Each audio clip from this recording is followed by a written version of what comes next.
కర్నూలులో హైకోర్టు ఏర్పాటు చేయాలి. శ్రీబాగ్ వడంబడిక ప్రకారం కర్నూలులో హైకోర్టు ఏర్పాటు చేయాలని హైకోర్టు సాధన సమితి నాయకులు చంద్రుడు ఓంకార్ కృష్ణమూర్తిలు కోరారు. కర్నూలు జిల్లా కోర్టు ఎదురుగా భారత ప్రధాని నరేంద్ర మోదీ, ఏపీ సీఎం చంద్రబాబు కర్నూలులో హైకోర్టు ఏర్పాటు చేస్తారా లేక హైకోర్టు బెంచ్ పెడతారా తేల్చాలని డిమాండ్ చేశారు.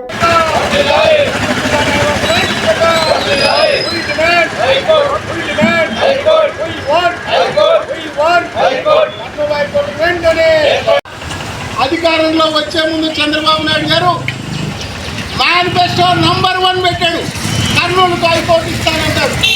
బాగా కూడుపుటంలాగా ఉంది. మళ్ళీ కన్నుకపోతుందేమన్న బాధతో ఇవాళ బాధ్యతతో ఈ ఉద్యమాన్ని మళ్ళీ మొదలెడుతున్నాం. ఇవాళ మేము చెప్తా ఉన్నాం, ఏ రాజకీయ పార్టీకి కర్నూలు పారచేస్తుంది. ఇవాళ మనం దాదాపు 32 సంవత్సరాల నుంచి హైకోర్టు కోసం పోరాడుతూనే ఉన్నాం. వృద్ధాప్యమే వచ్చేసింది మాకు.